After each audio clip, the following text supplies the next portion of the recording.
Here in this monument to the greatest hunters in the known universe, Zion KNX stood admiring his latest acquisition, the preserved neural stem of a Cronian beast. The synapses still flickered with the last moments of its existence. Quite the specimen.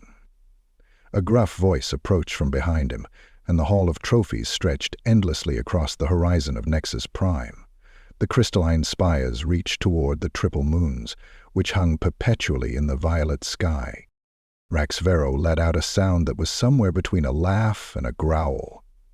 "You sound just like me when I was your age." His ceremonial armor, which was adorned with tokens from 1,000 successful hunts, clinked softly against the polished floor.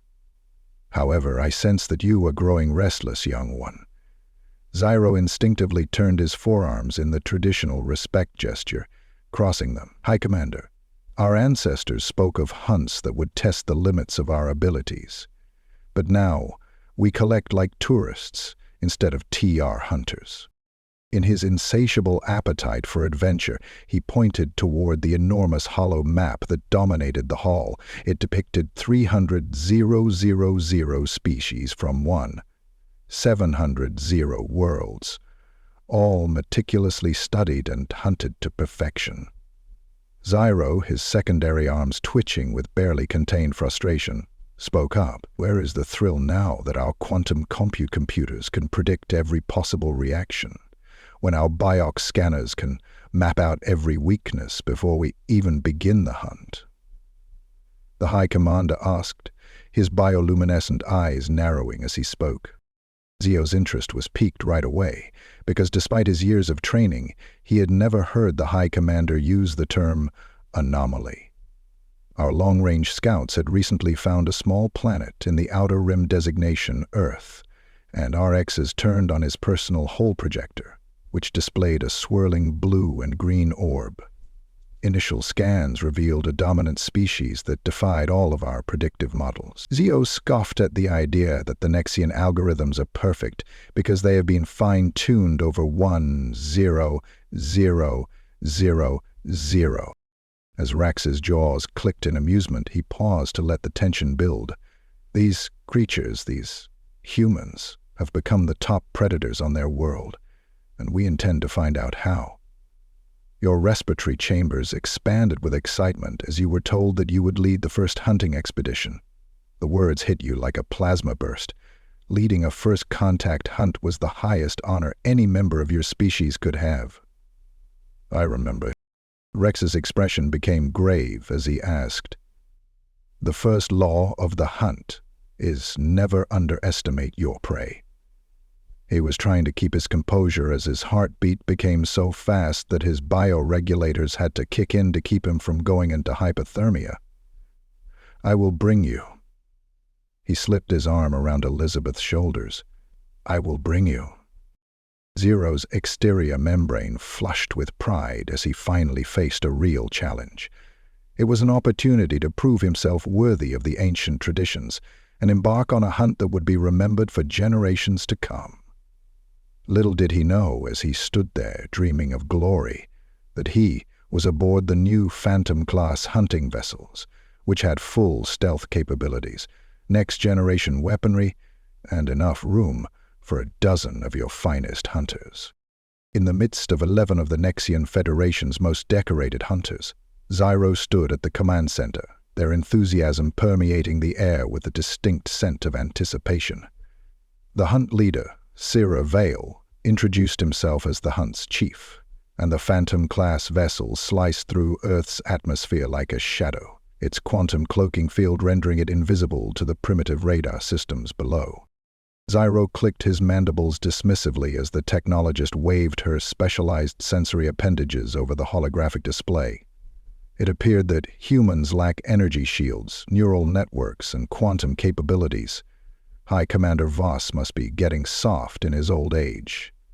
Kira continued her voice with a note of puzzlement, stating that their information networks are extensive and primitive, but interconnected in ways that appear. Zyro impatiently waved 2 arms, signaling the start of the hunt protocol.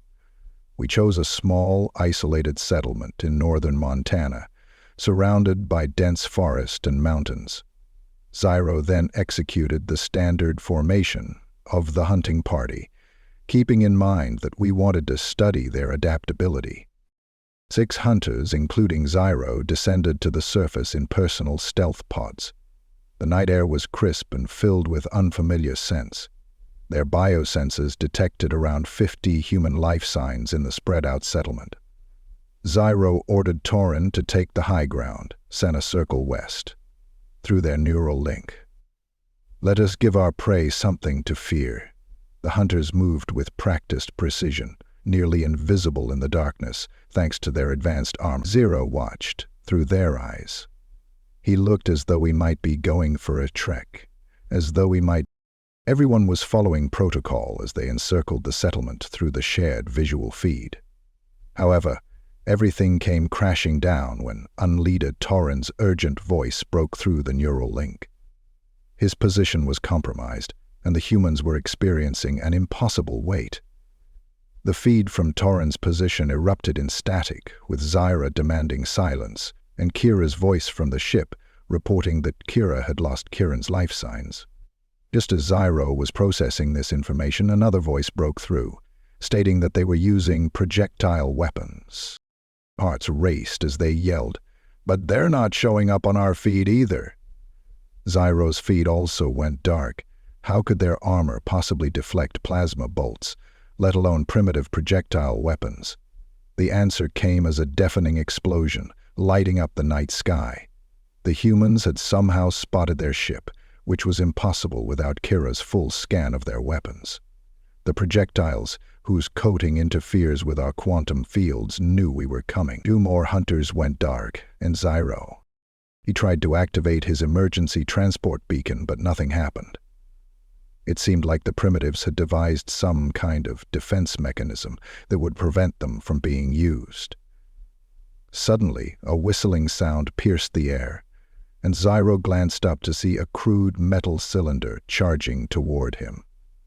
His bioscanner failed to detect it, but his instincts warned him of danger. He jumped to safety as the device exploded, unleashing a burst of electromagnetic energy that would throw his system into chaos. Despite his best efforts, the remaining hunters were. Before activating his emergency stasis protocol, Zyro last saw a group of humans emerging from the trees. They moved with practiced precision, their faces covered in crude but effective camouflage. One of them spoke into a primitive communication device called Eagle 6, commanding, "You were right. They took the bait package. I repeat, package is secured." Zyro's consciousness faded as he watched. The Nexian Federation's High Council chamber had never witnessed such chaos emergency alerts before, but now they knew the terrible truth.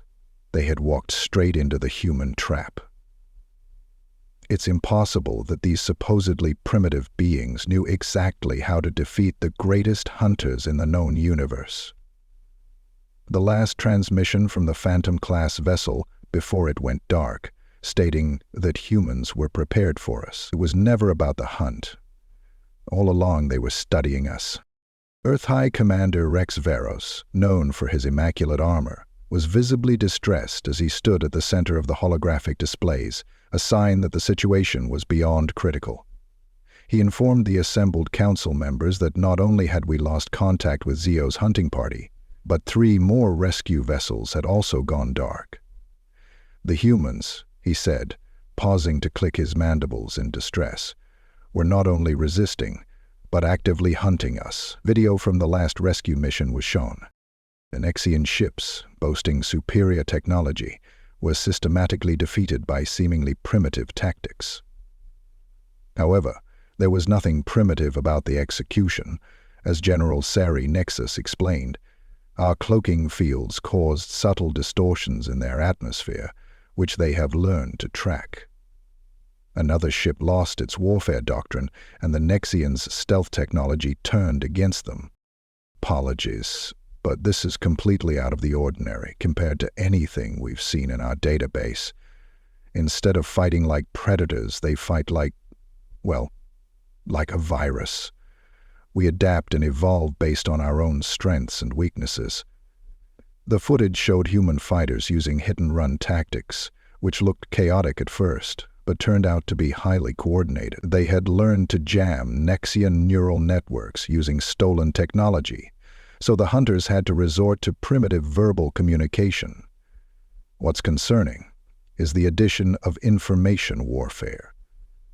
Hunters have core facilities for informing the world without inflicts. Zubaya does not have any of that. Council member Dex Vor yelled out. Somehow they have accessed our hunting protocols. Every strategy we employ, they counter. They transform into a trap. Our quantum encryption has been compromised. A new voice cut through the din, and all eyes turned to Kira Vale, who was being brought into the chamber on a medical transport. Her injuries from the first failed hunt were still visible, but her sensory appendages quivered with urgent information. Our leader's Zyrostasis pod transmitted data before going dark, and Vale explained. An argument broke out in the chamber until Rax slammed his ceremonial staff against the floor. Technologist Vale continued, explaining that humans think differently than any other species they've encountered.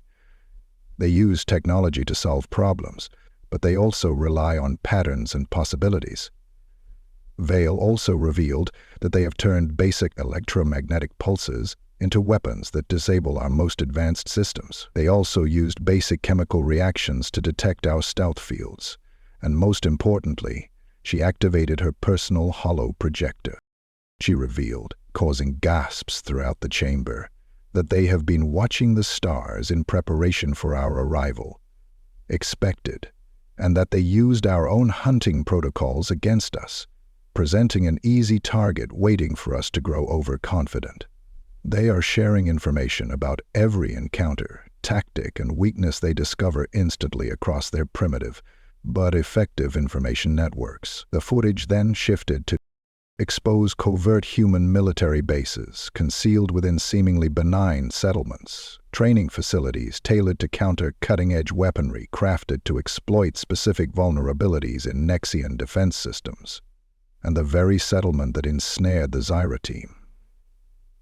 Our testing ground, they anticipated that our initial hunt would focus on a secured area, where we would likely underestimate their capabilities. 2 more rescue ships have been lost in recent alerts, and they are now methodically destroying our efforts to retrieve our people.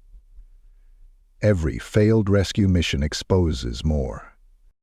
Our abilities, which they analyze, modify, and eventually conquer, have transformed us from hunters into targets in their training exercises. The exoskeleton of Commander Rax's seemed pale in comparison, and Kira's response froze the room to silence.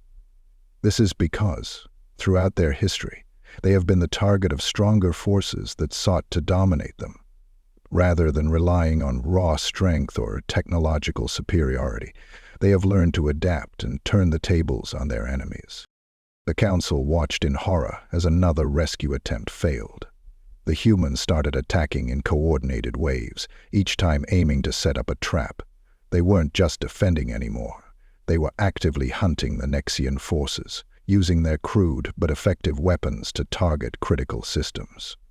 We lost 37 ships, 300 of our best hunters, according to General Sari, and we still haven't scored a significant victory.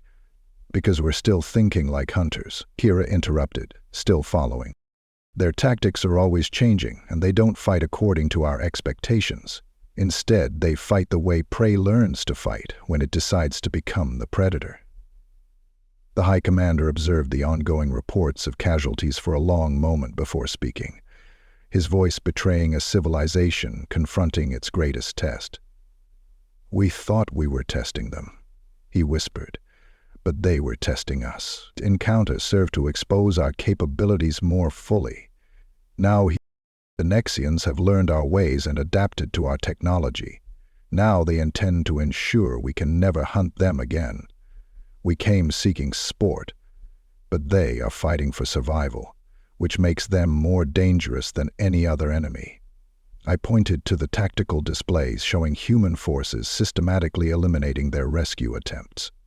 Now they have enough data to start their real hunt. Another alert came. The humans had begun targeting Nexian observation posts at the edge of their solar system. They are not content to merely defend Kira. The Nexian war room was a whirlwind of activity, as High Commander Rax Veros supervised their biggest military operation in 1,000 cycles. Out of quantum space, 300 warships armed to the teeth emerged near Earth's lunar orbit and unleashed waves of energy meant to confuse organic neural patterns on other planets and end the conflict in an instant. But as a tactical officer yelled out, "We are broadcasting music through our command channels." The pulsating rhythms and harmonies of Earth's cultures formed a wall of sound that somehow countered the sonic assault. The humans had somehow turned their art into a weapon, according to General Sari Nexus. They were employing acoustic interference patterns. The question then arose, as Kira's voice, speaking from her new position. According to the data analyzed by the tactical station, the Nexians have been employing sound for centuries as a defense mechanism and as a weapon. We merely provided them with an excuse to weaponize their entertainment. The sonic assault was unsuccessful, but that was just the beginning. The Nexians then launched their next wave of biological warfare units, which were meant to incapacitate human nervous systems. However, Earth's response showed that they had anticipated this as well. Countless tiny robots, which were crude by Nexian standards but undeniably effective, flooded Earth's. They transformed the biological agents into fertilizer for Earth's plants after breaking them down into harmless compounds. Their automation is incredibly adaptive, and Kira watched in a mix of awe and fear, her sensory appendages twitch. Since their processing power is inferior to ours, they program their machines to evolve solutions on their own. RX pounded on the command console, demanding to see how the planet crackers adapted to their world being torn apart. But before the order could be executed, proximity alerts went off. According to a scanner technician, thousands of small objects were propelled toward the fleet from Earth's surface. Kira's voice carried an air of sudden urgency, stating, "These are not weapons, they are delivery systems." As the objects exploded before reaching the fleet, they released clouds of particles that appeared to dance in space's vacuum. As they spread, the Nexian ship's quantum fields started to fluctuate, indicating that they had weaponized their understanding of quantum mechanics. She spoke with a mix of dread and reverence as she described the entangled pairs of particles that were causing quantum decoherence, and, one by one, the loss of power aboard the mighty warships. The destabilization of their quantum cores had turned the foundation of Nexian technology against them. In a last-ditch effort, the ship's fallback racks had ordered an emergency quantum jump, but the threat had already materialized from behind the moon of Earth. Hundreds of automated drones, each armed with reverse-engineered Nexian technology. During our hunting expeditions, they allowed us to bring our full force to bear Kira.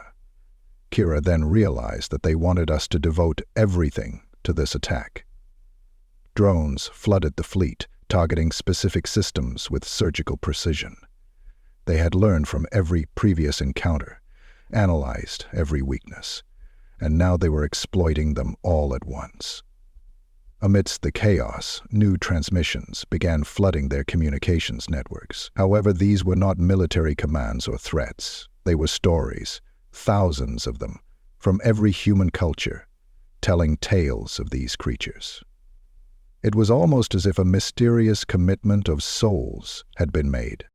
The human race has spent its entire history preparing for this moment, and now it has arrived in the form of a new wave of drones, each carrying electronic warfare packages that have begun infecting Nexian systems with computer viruses unlike anything they had encountered before.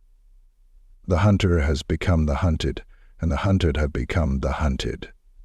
This is psychological warfare, and it's meant to demoralize us. Era corrected them, but Sari has growled. Viruses don't merely corrupt data. They evolve, learn, and adapt in real time. Kira watches helplessly as their mighty fleet is systematically dismantled. Their civilization is based on the principle of adaptation. They use their enemies' weaknesses to their advantage, learning from them and evolving. Drones have started capturing disabled Nexian ships, removing their crews alive. This isn't just salvage, it's a systematic effort.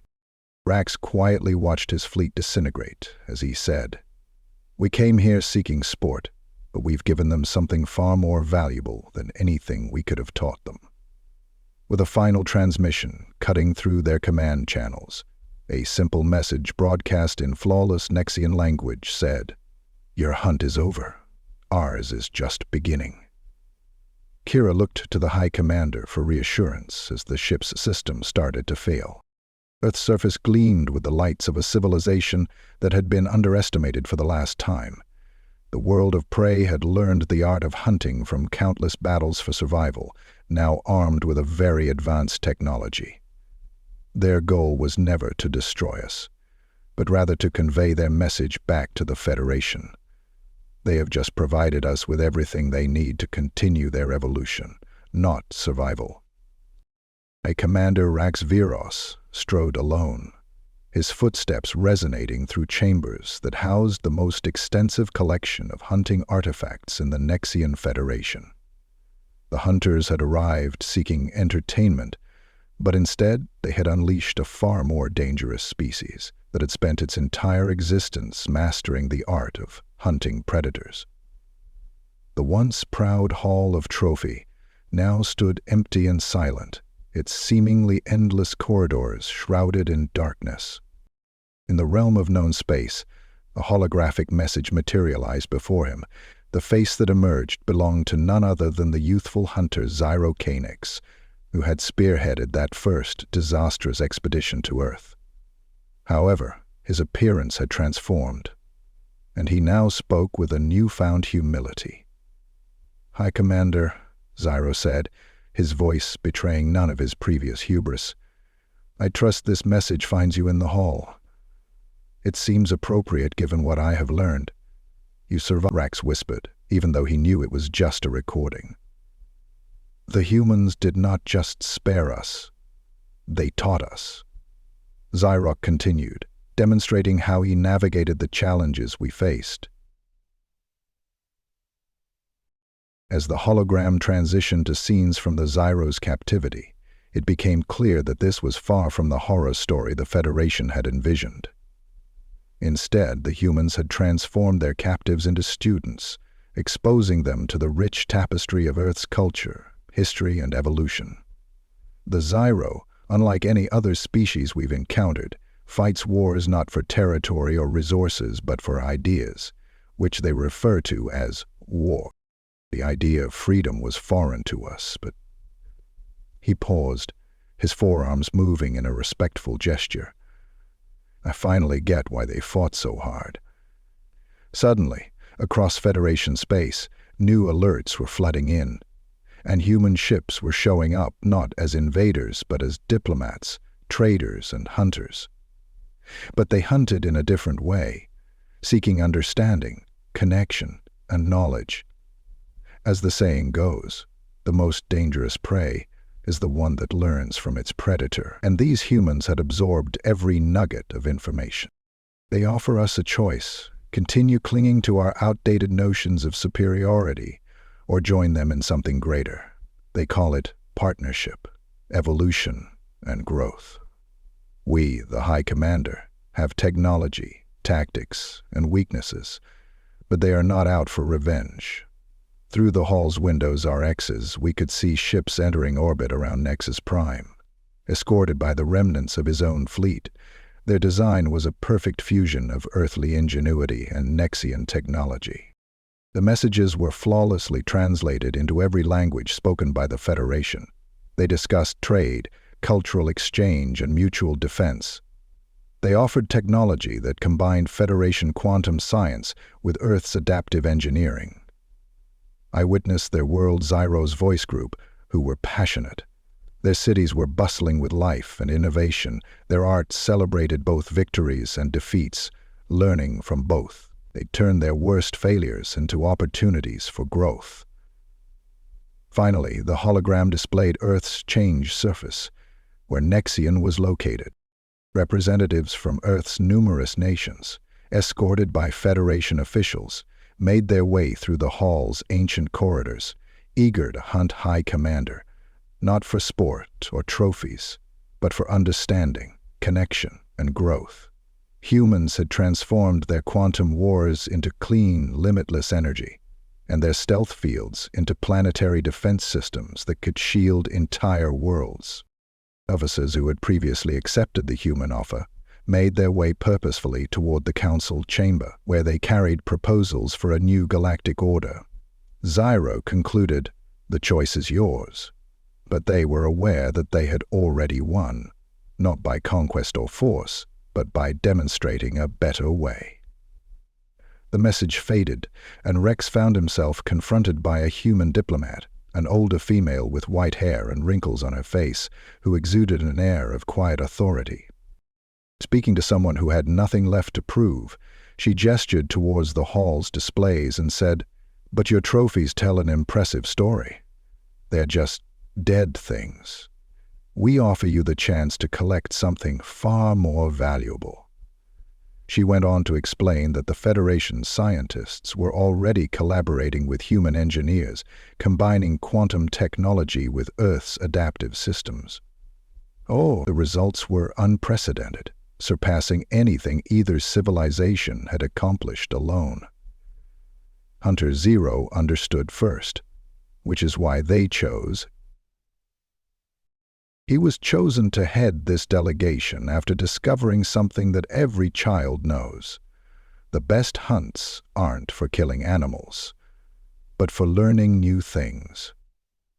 As he gazed out at his transformed world, he saw the mighty warships of the Federation docked alongside human vessels, their quantum cores throbbing with new energy patterns, created through cooperation, and the hunters training to hunt ideas rather than prey. The council had already made a decision, and the diplomat softly asked, "Will you continue to display dead trophies in this hall, or will you join us in hunting?" With a final glance at his collection of conquered species, High Commander Rex Veros, the last of the old guard, removed his ceremonial armor and set it aside in an empty display case. "The hunt evolves," he said, using a human phrase that had already begun spreading through Federation space. "And so must we." As they walked together toward the council chamber, they left behind the echoing halls of dead trophies. Ahead lay a new kind of hunt, one that would take. The hunters had become students, their prey had become teachers, and the galaxy would never be the same. 10 cycles later, the Grand Hall of Trophies had transformed into the Galactic Museum of Cultural Exchange. Living exhibits celebrating the diversity of life throughout the cosmos now stood where the preserved remains of conquered species had hung. At its center, a new monument rose not to display but to connect, not to kill but to grow. Zion Kanex, Earth's ambassador to the Reformed Federation, stood before a group of eager young Nexians. Their faces reminded him of his own dreams from long ago, when all he could think about were glory and the hunt. Pointing to the interactive displays around them, he told them, "The greatest victory is not in never falling, but in rising." He explained that civilization had fallen, but that it had learned to soar from its mistakes. The displays showed scenes from the new golden age of human exploration. We humans thought we were worthy of judging other species as we continued to navigate through halls bustling with representatives from 100 worlds who hunted them for sport and displayed their remains as proof of our superiority.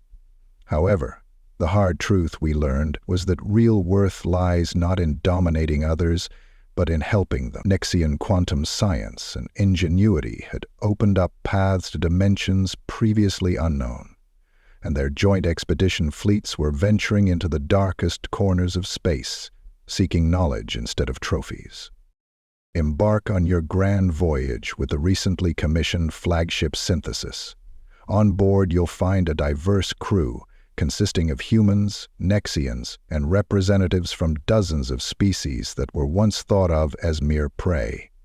Gone are the days of stalking isolated settlements to terrorize. Now, you'll find them seeking out struggling civilizations to help. The predator's natural tendency to track has evolved into a drive to understand. Zyro informed his audience that the old Federation had died, but that something far greater had arisen in its place. Instead of measuring our worth by the amount of dead things we collected, we now gather living knowledge that grows alongside the species we used to hunt. In the final display, Earth was shown as a beacon, not a target, and universities received students from all over the galaxy who learned the art of adaptive evolution, which had saved humanity and transformed them. As the young Nexians scattered, a familiar figure approached High Commander and now Chancellor Rax Veros. Veros had shed his ceremonial armor and was dressed like a simple scholar, still instructing the younglings. "Someone must ensure they understand he said, his voice laden with personal experience. "The greatest strength lies not in the power to take life, but in the wisdom to transform it." Zyro responded, "So, we never repeat our mistakes." As a new group of young aliens and human children from dozens of worlds arrived at the museum for a field trip, the two groups eagerly mixed and played games that encouraged cooperation rather than competition, and they shared stories that praised diversity rather than dominance.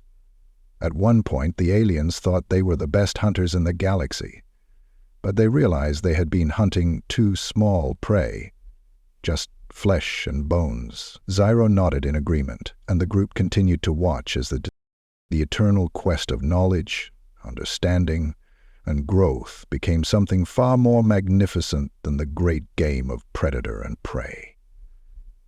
Rather than defeating their hunters, humanity's greatest triumph was in teaching them a better way to hunt. The three sons of Nexus Prime embarked on a civilization transformation, where the hunters became seekers and the predators became protectors. The galaxy became richer as a result. On the quest for a more promising future, the hunt that surpasses all others.